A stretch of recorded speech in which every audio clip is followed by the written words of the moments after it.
શ્રી કૃષ્ણ કહે છે કે વ્યવહારુ માણસ એ જ ગણાય જે દરેક સમસ્યામાંથી પોતાની તક શોધી લે, ના કોઈને નિરાશ કરીને જીવીએ, ન કોઈથી નિરાશ થઈને જીવીએ.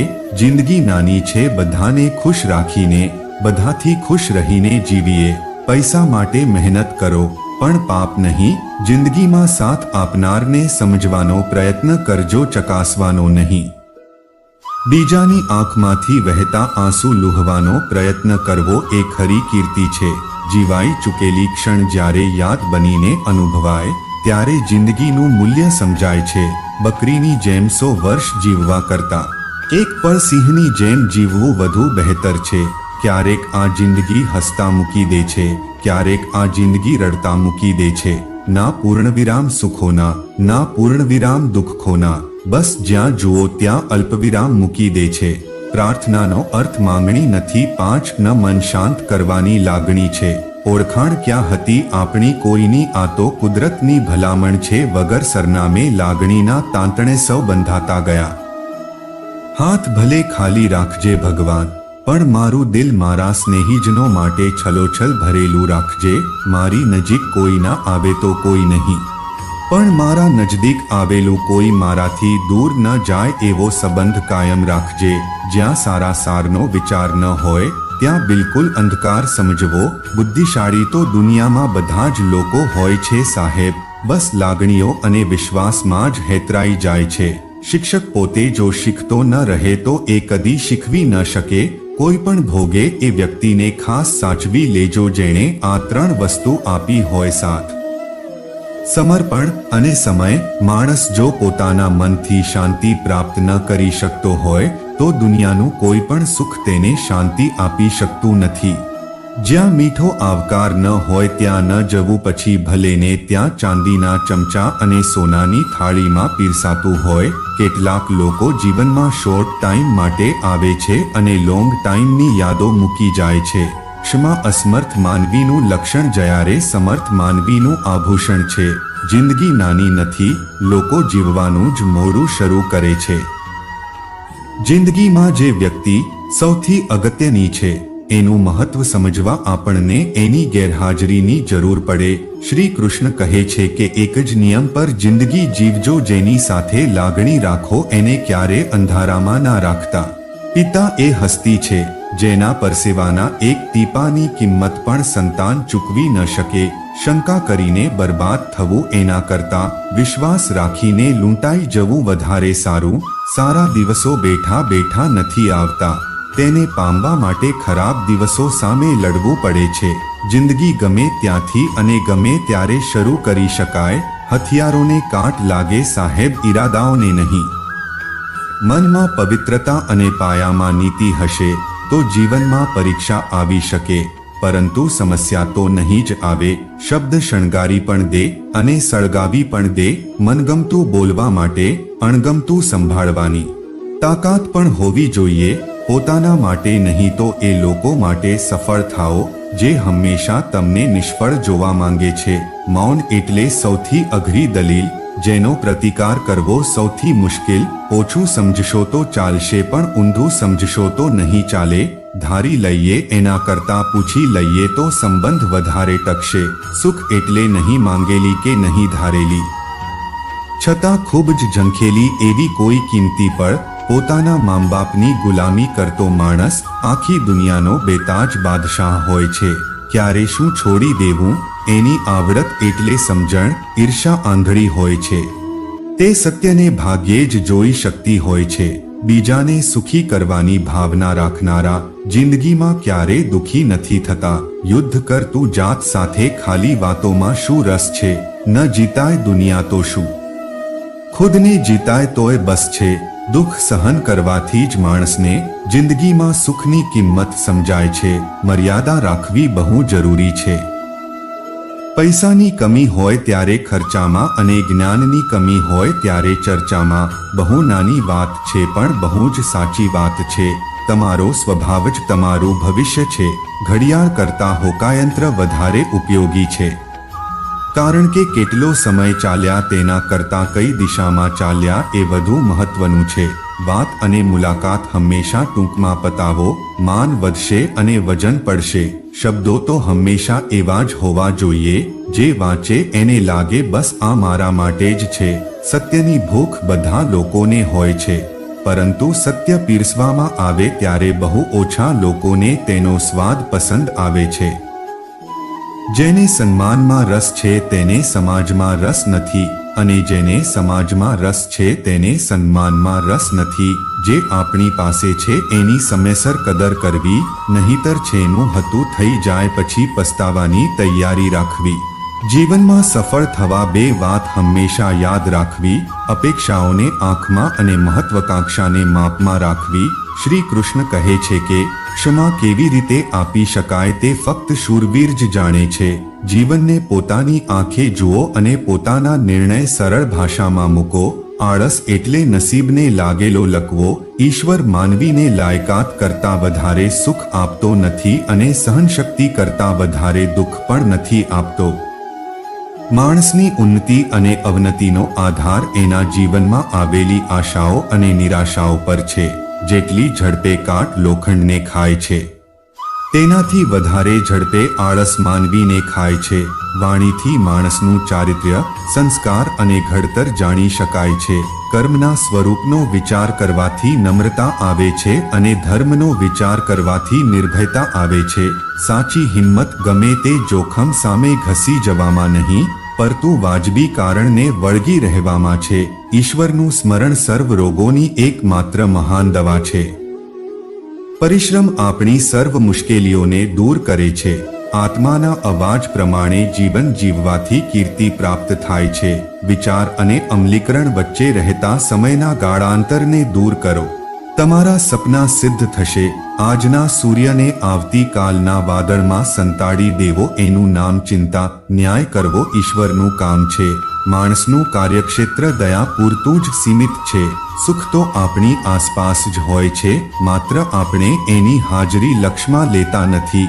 પૈસો આવે છે ત્યારે ખર્ચના લશ્કરને લઈને આવે છે.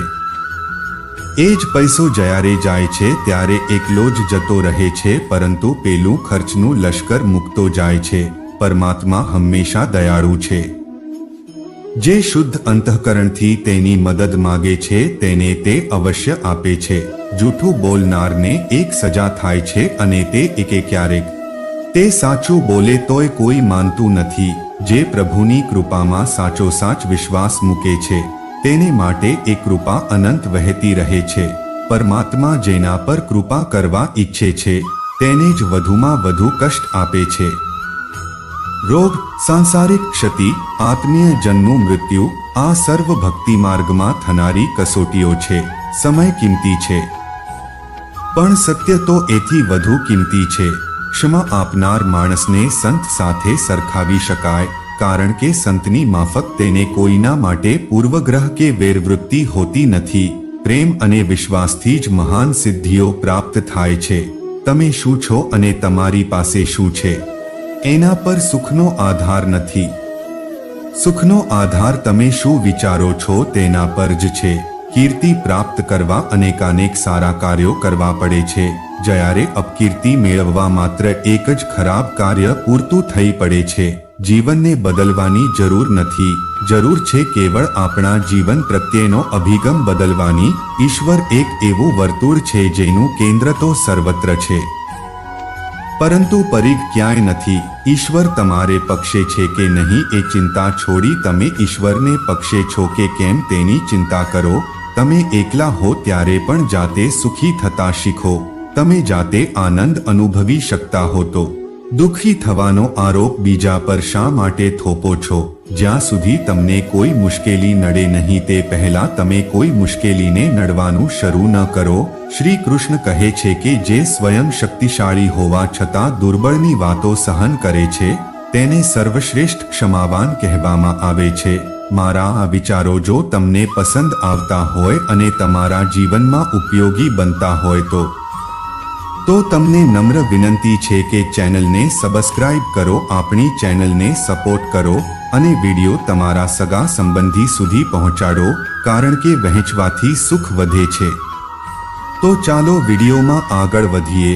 શ્રદ્ધા રાખી બે ડગ માંડી તો જો ઇતિહાસ કઈ બેસીને થોડો રચાશે પરિશ્રમ કરી પસીનો તો તું પાડ કાર્ય કઈ એમ જ પૂરું નહીં થાય કમાવી હોય તો લાયકાત કમાવ લાયકાત વગર કદાચ ઓડી લઈને ફરશો તો પણ દુનિયા ડાયવર્જ સમજશે જીવનમાં સરળ થવું સૌથી કઠિન છે પણ જે કઠિનને સરળ બનાવી દે તે ગુરુ આભાર કે ઉપકાર માનવો એ શિસ્ત છે પણ ઉપકાર યાદ રાખવો એ સંસ્કાર છે સંબંધો સાણસીની જેમ નિભાવવા જોઈએ પાત્ર ગમે તેટલું ગરમ જણાય પણ એક વખત પકડ્યા પછી છોડવાનું ન હોય એ સાચું કે પૈસા ફેંકવા કોઈ ડસ્ટબિન નથી બની પણ કમ્પ્લીટ હેપીનેસ ખરીદી શકાય તેવી કરન્સી પણ હજુ નથી બની ખોવાયેલા આપણે પોતે છીએ અને શોધીએ છીએ ભગવાનને નથી પૈસો મોટો કે નથી હોદ્દો મોટો સંકટ સમયે જે સાથે ઊભો એ જ સૌથી મોટો આપણે માફ તો વારંવાર કરી દઈએ છીએ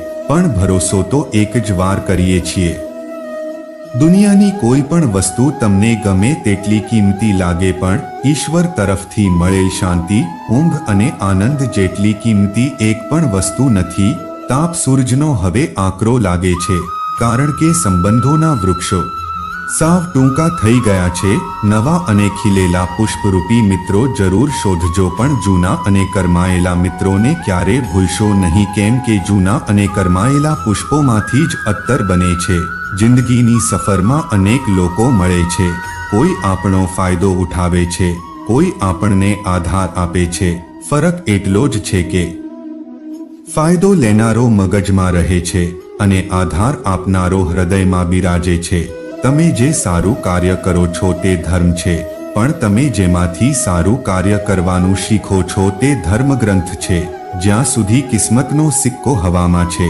ત્યાં સુધી નિર્ણય લઈ લો કારણ એ જ્યારે નીચે પડશે એનો પોતાનો નિર્ણય સંભળાવી દેશે ઉંમર સાથે કંઈ લેવા દેવા નથી એકબીજાના વિચારો મળે ત્યાં જ દોસ્તી થાય છે જે દિવસને આપણે ભરપૂર જીવ્યો એ દિવસ જ આપણો હોય છે બીજા દિવસો તો ફક્ત તારીખ્યાના પાના જ હોય છે જે થઈ ગયું તે બહુ વિચારવું નહીં જે મળ્યું તેને ખોવું નહીં સફળતા એને જ મળે છે જે સમય અને મુશ્કેલીથી ડરતા નથી એપ્લિકેશનના વર્ઝન તો હાલતા ચાલતા અપડેટ કરો છો ક્યારેક પોતાની જાતના વર્ઝનને અપડેટ મારી જુઓ કદાચ કાંઈ નવું મળે ખોવાયેલા આપણે પોતે છીએ અને શોધીએ છીએ ભગવાનને શું ઘણી વાર કોઈને તરત જજ કરવા કરતા એને થોડો સમય આપી એ માણસને પારખવું સારું રહેશે ને કામ પડશે ક્યારેક એટલે અડધા લોકો સંબંધ એના માટે જ રાખતા હોય છે ક્યારેક ક્યારેક ઈરાદો તો ખાલી દોસ્તીનો જ હોય છે અને ખબર જ નથી પડતી કે ક્યારે મહોબ્બત થઈ જાય પોતાની જિંદગીમાં બધા એટલા મશગુલ થઈ ગયા છીએ કે કોને ભૂલી ગયા છીએ એ પણ યાદ નથી સળંગ હોય જ્યાં સંબંધ એ દિલના દરવાજાને મિજાગરા નથી હોતા ઝરણા ઝીણા ઝીણા વહે દોસ્તીના ક્યાંય ધોધ નથી હોતા દર્દ સિવાય જિંદગી અધૂરી છે તો પણ જીવવું જરૂરી છે ના કરજો અફસોસ તમારી જિંદગી પર કેમ કે તમારી જિંદગી વિના કોઈકની જિંદગી અધૂરી છે લાગણીઓ જ્યારે ઓછી થતી જાય છે ત્યારે જવાબ ટૂંકા થઈને ઘટતા જાય છે ઘણીવાર જીવનમાં આપણે વગર વાંકે સહન કરવું પડે છે એટલા માટે નહીં કે આપણે ખરાબ છીએ પણ એટલા માટે કે આપણે જરૂરિયાત કરતાં વધારે સારા છીએ હું ના બોલું ને તો પણ તે સાંભળે એનું નામ ઈશ્વર ને તે ના બોલે ને તો પણ મને સંભળાય એનું નામ શ્રદ્ધા શબ્દો પાસે અર્થ જરૂર હોય છે પણ અર્થઘટન તો મન પાસે રહેલા વિચારોથી જ થાય છે લાગણીનો ટેકો મળી જાય ને પછી લાકડીના ટેકાની જરૂર રહેતી નથી ચોખ્ખું મન અને હસતો ચહેરો આ જ સાચી સંપત્તિ છે કોઈએ ગૌતમ બુદ્ધને પૂછ્યું કે તમે બહુ મોટા વિદ્વાન છો તો પણ નીચે બેસો છો તો ગૌતમ બુદ્ધ એ બહુ જ સુંદર જવાબ આપ્યો કે નીચે બેસવાવાળો વ્યક્તિ ક્યારેય પડતો નથી શ્રી કૃષ્ણ કહે છે કે જો હારવાની બીક લાગતી હોય તો જીતવાની ઈચ્છા ક્યારેય ના રાખતા ઘણીવાર સારું જીવન જીવવા માટે ઘણું યાદ રાખવા કરતાં ઘણું ભૂલી જવામાં મજા છે માણસની જ્યારે જરૂરત બદલાઈ જાય છે ત્યારે સૌથી પહેલા તેની વાત કરવાની રીત બદલાઈ જાય છે જાણવા કરતાં સમજવું એ ઘણું મહત્વનું છે તમને જાણતા તો અનેક લોકો હશે, પણ જે ખરેખર તમને સમજતા હશે એ જ તમારા પોતાના હશે. દુઃખ નથી વધ્યું પણ સહનશક્તિ ઘટી ગઈ છે. મોંઘવારી નથી વધી પણ મોજ શોખ અને દેખાવ વધી ગયા છે. જીવનમાં માત્ર એનું જ આકર્ષણ સચવાઈ રહે છે જેનું રહસ્ય ખુલતું નથી. જિંદગીનું સૌથી લાંબુ અંતર એક મનથી બીજા મન સુધી પહોંચવાનું છે અને એમાં જ સૌથી વધારે સમય લાગે છે. મોટા થયા પછી હાસ્યમાં થોડો ફરક આવે. પેલા આવતું હતું, હવે લાવવું પડે છે. દરેક અસંતોષનું એકમાત્ર કારણ છે સરખામણી. જેટલો વધુ સંઘર્ષ હશે એટલી જ શાનદાર જીત પણ હશે. સારા માણસોને કોઈ દિવસ વખાણની જરૂર નથી પડતી, કેમ કે સાચા ફૂલો પર ક્યારે અત્તર ન હાંટવું પડે.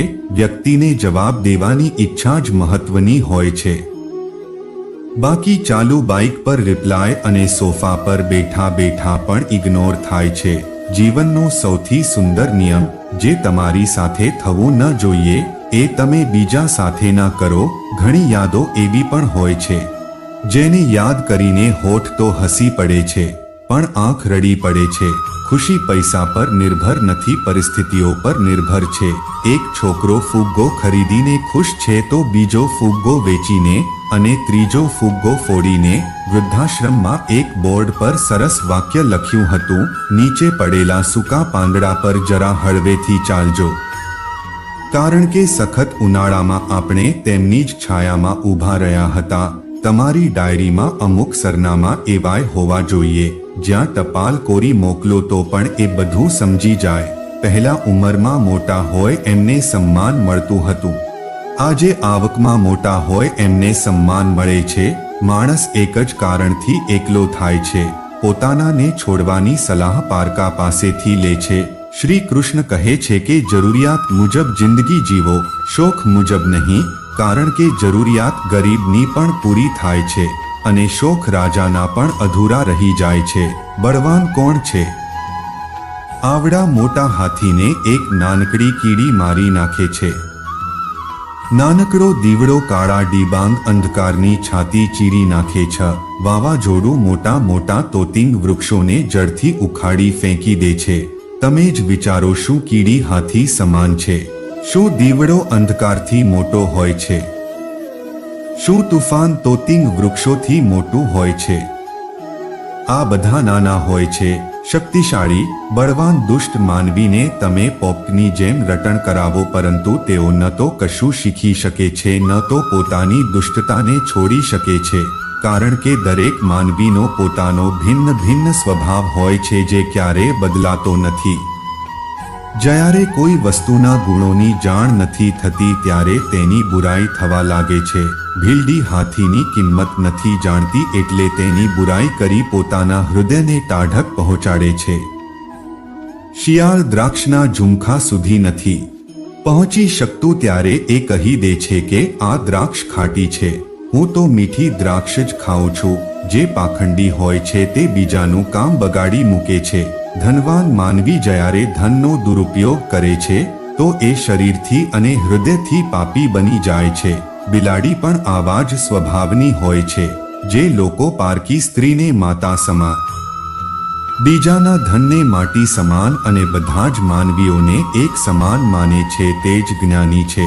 જ્ઞાની પુરુષ એ જ છે જે ભોજનની કદી પણ ચિંતા નથી કરતો. કારણ કે જો પેટ ભરવાનું નામ જ જીવન હોય તો આ કામ શેરીમાં રખડતા કૂતરા પણ કરી લે છે. ઉંમર વધતા શું રૂપ બદલાઈ જાય છે? ના પાકેલું દાડમ સમય જતા વધારે મીઠું બની જાય છે. એવી જ રીતે લોહી પણ સમય જતા પરિપક્વ અને પુષ્ટ બની જાય છે. સ્વભાવ જોઈ દેવતા, સજ્જન પુરુષ અને પિતા ખુશ થઈ જાય છે. ભાઈ બાંધવો જલપાથી, પંડિત પ્રિય વાણીથી અને દેવતાઓ પૂજાથી ખુશ થાય છે. માટે સ્વભાવનો પ્રભાવ દરેક માનવી ઉપર પડે છે. વૈરાગી લક્ષ્મીને એક તણખલાની જેમ સમજે છે. લક્ષ્મી ગમે તેટલી તેની પાસે આવે તેમો ફેરવી આગળ વધી જાય છે. જેણે ઇન્દ્રિયોને જીતી લીધી હોય તેના માર્ગમાં સુંદરથી સુંદર સ્ત્રી આવે તેને મોહજાળમાં ફસાવવાની કોશિશ કરે પરંતુ તે એવી જાળમાં ફસાતો નથી. ગાંડા માનવીઓ પથ્થરના ટુકડાઓને રત્ન માની લે છે. અસલ રત્ન તો કેવળ અનાજ, પાણી અને જ્ઞાન હોય છે. એનાથી વધીને બીજું કોઈ રત્ન નથી. એકતામાં જ શક્તિ છે. વિખરાયેલા હજારો તણખલાને હાથી રગદોડી નાખે છે. જ્યારે એ હજારો તણખલા ભેગા મળીને ઢાલ બની જાય તો હાથીને પણ વશમાં કરી લે. જ્યારે એક રાજા તેના રાજ્યમાંથી લાંબી મુસાફરી માટે નીકળે છે ત્યારે બધા ગામલોકો તેને વહાણમાં જોવા આવે છે. પછી રાજા વહાણમાં ચડતાની સાથે જ તેના ગામનો એક માણસ તેની પાસે આવે છે અને તેને કહે છે કે રાજા, તમે ક્યારે આવશે? જંગલમાં જાઓ, પછી તમને જંગલમાં 1-2 ફૂટનો માણસ મળશે અને તે માણસ તમને લડવા માટે પડકારશે. તેથી તેને માર્યા વિના આગળ વધશો નહીં. હવે તે માણસની વાત સાંભળીને રાજા પ્રવાસ માટે પ્રયાણ કરે છે. 2 દિવસ પછી રાજા જંગલમાં પહોંચે છે. તે જંગલમાં પહોંચતાની સાથે જ ગામનો માણસ જેણે કહ્યું હતું કે તે 2 ફૂટના માણસને શોધી કાઢે છે અને તે રાજાને લડવા માટે પડકારે છે. હવે રાજા પેલા 2 ફૂટના માણસ સાથે લડવા તૈયાર થઈ ગયો અને લડાઈ શરૂ કરી. લડાઈ થોડી જ વારમાં પૂરી થઈ અને રાજા જીતી ગયો. પણ જ્યારે તેને મારવાની વાત આવી ત્યારે રાજાએ કહ્યું કે આ 2 ફૂટના માણસને મારી નાખો. આ કેટલી મહાતા છે! રાજા 2 ફૂટના માણસને જીવતો છોડીને આગળ વધ્યો. 2 દિવસ વીતી ગયા. તે માણસ ફરીથી રાજાની સામે આવ્યો, પરંતુ હવે તે માણસ 4 ફૂટ ઊંચો હતો. તેણે ફરીથી રાજાને લડવા માટે પડકાર આપ્યો. રાજાએ પડકાર સ્વીકાર્યો. લડાઈ સમાપ્ત થઈ અને રાજા ફરીથી જીત્યો. પરંતુ આ વખતે પણ રાજાએ તેને એમ કહીને જીવતો છોડી દીધો કે આ માણસને મારી નાખવામાં શું મહાતા છે. 2 દિવસ વીતી ગયા. તે માણસ ફરીથી રાજાની સામે આવ્યો, પણ હવે તે માણસ 6 ફૂટ લાંબો થઈ ગયો હતો. તેણે ફરીથી રાજાને લડવાનો પડકાર ફેંક્યો. પછી લડાઈ શરૂ થઈ. ફરીથી રાજા જીતી ગયો, પરંતુ આ વખતે પણ રાજાએ તેને છોડી દીધો.